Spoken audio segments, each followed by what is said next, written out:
Saturday அப்போ எனக்கு வந்து பயங்கர ஸ்டொமக் பெயினா இருந்துச்சு. அப்போ வந்து நைட் ப்ரேயருக்கு நான் போகத்து தான் இருந்தேன். ஆனா ரொம்ப ஸ்டொமக் பெயினா இருக்கிறதுனால நம்ம போவோமா? வேணாமா? அப்படின்னு யோசிச்சுட்டு இருந்தேன்.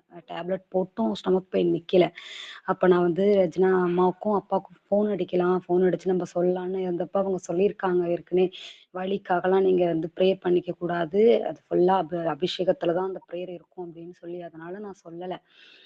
அப்புறம் நான் அலாரம் வச்சு எழுந்துட்டேன். எழுந்துட்டு அந்த ப்ரேயர்ல நான் அட்டெண்ட் பண்ணேன். அவ்ளோ ஒரு மகிமையா, அபிஷேகமா, வல்லமையா இருந்தது. பரிசுத்த ஆவியானவர் என்னமோ அந்த நான் நெறைய பரிசுத்த ஆவியினுடைய அபிஷேகத்த பெற்றிருக்கேன்.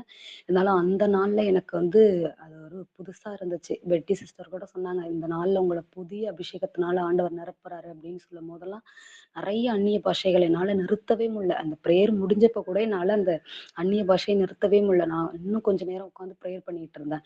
அப்ப பார்த்தீங்கன்னா, என்னுடைய வயிற்று வலி ஃபுல்லாவே போயிடுச்சு.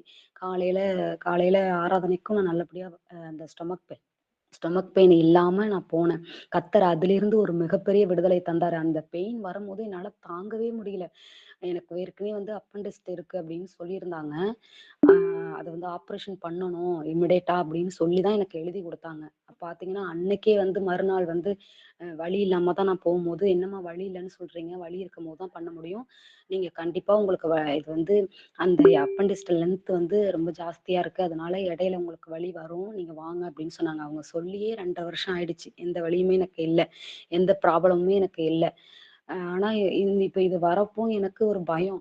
அதுவா இருக்குமோ? அதனால தான் வலி இருக்குமோ? ஆனாலும் நான் ஆண்டவர்ட்ட சொன்னேன், "இல்லப்பா எனக்கு அப்பெண்டிக்ஸே இல்லன்னு நான் விசுவாசிக்கிறேன். இது வலி இல்ல. இது ஒரு சாதாரணமான வலி தான் நான் நம்புறேன். இந்த கூடுகையில அப்பா நான் அந்த நைட் பிரேயர முடிக்க காட்டிலயும், இந்த வலியெல்லாம் போயிடணும். காலையில நான் ஆராதனைக்கு போம்போது ஒரு ஒரு வேதனையுமே இல்லாம நான் போகணும்." அப்படின்னு ஆண்டவர்ட்ட நான் பிரேயர் பண்ணிக்கிட்டேன். அது ஒரு சாதாரணமான வலி தான் அப்படின்னு ஆண்டவர் தாமே அந்த நாள்ல அந்த வலியெல்லாம் எடுத்து போட்டுட்டாரு. அப்புறம் நான் வந்து சர்ச்சுக்கு போம்போது எங்க அம்மா வந்தாங்க. நான் எங்க அம்மாவுக்கு வந்து எங்க எங்க வீட்ல வந்து நாங்க 3 பேர் ரட்சிக்கப்பட்டுருக்கோம். எங்க அம்மா, அப்பா ரட்சிக்கப்படல. எங்க அம்மா வந்து வீட்ல நல்ல விக்கிரக ஆராதனை செய்வாங்க. ரொம்ப அந்த விக்கிரகத்துல ரொம்ப பக்தியா இருப்பாங்க. நான் தான் வீட்ல ஃபர்ஸ்ட்டு ரட்சிக்கப்பட்டேன். ரட்சிக்கப்படும்போது எங்க அம்மாவும், எங்க அப்பாவும் பார்த்தீங்கன்னா, அவ்ளோ ஒரு எதிர்ப்பா இருப்பாங்க. எங்க அப்பா அருவாள தான் கையில சர்ச்சுக்கு போயிட்டு வந்தேன்னா, அருவாளோட தான் நிப்பாங்க. அவன வா இது எதுக்கு நீ சர்ச்சுக்கு போன? யாராவது போறாங்கல்ல நீ போறியே! அப்புறம் பார்த்தா ஊழியம் செய்ய ஆரம்பிச்சோனே இன்னும் ஒரு கோவம்.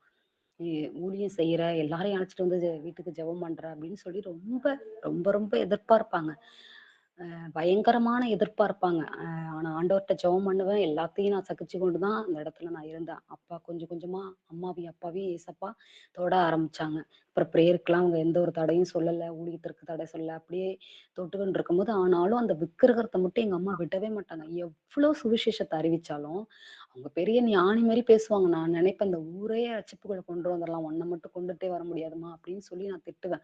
அவ்ளோ ஆண்டவர் வந்து பார்த்தீங்கன்னா, எவ்வளவோ பலவீனத்தின் மத்தியில அம்மாவுக்கு சுகத்த குடுத்துருக்காங்க. பலவீனமா இருப்பாங்க, படுத்த படுக்கை ஆவாங்க, சுகமாவாங்க, ஞானஸ்நானம் எடுத்துக்கிறேன்பாங்க, ஆனா எடுக்க மாட்டாங்க. அந்த ஒரு பயத்திலேயே ஊர் என்ன சொல்லும் அப்படின்னு ஒரு பயத்திலேயே இருப்பாங்க. நான் கூட ஊர்ல 10 பேர் கூட ரட்சிக்கப்பட்டாங்களேம்மா, நம்ம சித்திலாம் கூட ரட்சிக்கப்பட்ட, நீ ஏம்மா வரல அப்படின்னு சொல்லும்போதெல்லாம் ரொம்ப எதிர்ப்பா பேசுவாங்க. அன்னைக்கு நைட் பிரேயர முடிச்சுட்டு நான் காலையில போறேன். அம்மா ரெடியா ஞானஸ்தானம் எடுக்க வந்திருந்தாங்க. எனக்கு பெரிய ஒரு அற்புதமா இருந்துச்சு. எப்படி நான் யோசிச்சுக்கிட்டே இருந்தேன். எப்படி எங்க அம்மாட்ட நான் சொல்லக்கூட இல்ல. அன்னைக்கு நைட்டு எங்க அம்மா என்கிட்டயுமே சொல்லல. நான் ஞானஸ்தானம் எடுக்க வர்றேன் அப்படிங்கிறத எப்பொழுதுமே நான் சொல்லுவாங்க. இன்னைக்கு எடுக்க வர்றேன் அப்படிம்பாங்க, எடுக்க மாட்டாங்க. வருவாங்க, எடுக்க மாட்டாங்க.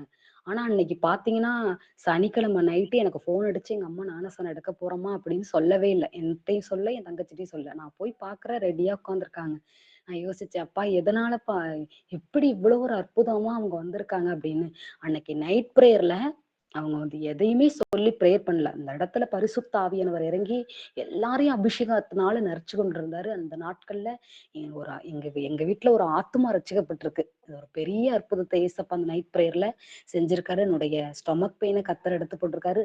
சாட்சின்னா நெறைய சொல்லலாம். எங்க எங்க சித்தி எழுத்த வீட்ல எங்க சித்தி வர்றாங்க. கனி சிஸ்டர்ன்னு சொல்லி. அப்புறம் செல்லப்பப்பா சிஸ்டர்ன்னு சொல்லி வர்றாங்க. அவங்களுக்குள்ளலாம் ஒரு பெரிய மாற்றம். பயங்கர விக்கிரகத்துல இருக்காங்க அவங்கலாம். நான்லாம் சுவிசேஷத்த அறிவிச்சேன். ப்ரே ப அ இடையிலே கனி சிஸ்டர் சொன்னாங்க. வந்து நான் நெறைய கோவிலுக்குலாம் போயிட்டுருக்கேன். நான் அந்த கடவுள கும்பிட்டுட்டு இருக்கேன். நீங்க எங்க வீட்டுக்கெல்லாம் வராதீங்க அப்படின்னு கூட சொன்னாங்க. நான் ரொம்ப அழுதேன்.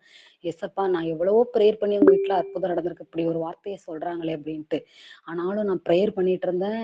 அவங்களுக்கு இடையில வந்து அவங்க சர்ச்சுக்கு வந்தாங்க. அந்த கூடுகைக்கு என்ன விட அவங்க ரொம்ப காலையில நைட்டும் வர்றாங்க. அந்த விக்கிரகத்தலாம் அவங்க இது பண்றதே கிடையாது. ஏன்னா, அவங்க தேடி வந்தது ஒரு சுகத்திற்காக.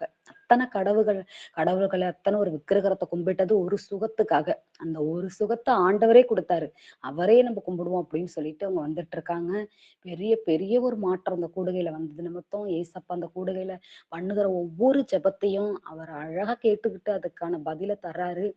இங்க ரட்சிப்புக்காக எல்லாருமே ஜெபித்து கொண்டாங்க அந்த கூடுகையில. நான் நெறைய வந்து எனக்கு பலவீனம் வரும். நெறைய காரியத்துக்காக சொல்லணும்னு நெனைப்பேன். ஆனா நான் சொல்லவே மாட்டேன். முக்காவாசி காரியத்த கூடுகையில நான் சொல்லவே மாட்டேன். அந்த கூடுகையிலே இருக்கும்போதே நான் பிரேயர் பண்ணிப்பேன். அதேபோல எங்க மாமா வந்து ஆறுமுக மாமா அவங்களும் வர்றாங்க.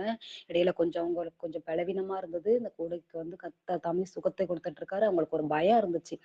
அதற்கு முன்னாடி அந்த பயத்தெல்லாம் கர்த்தர் எடுத்து போடுறாரு. அவங்களும் வந்து தொடர்ந்து வந்துட்டு இருக்காங்க. அவங்களும் நல்ல ஒரு பெரிய ஒரு விக்கிரகத்துல இருக்கிறவங்க தான்.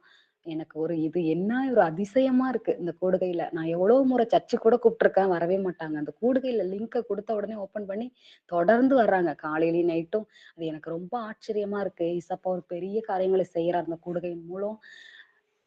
கர்த்தருடைய பரிசுத்த நாமத்திற்கு ஸ்தோத்திரம். கர்த்தர் இந்த அற்புதத்தை செய்ததற்காக நான் கோடான கோடி நன்றி சொல்றேன்.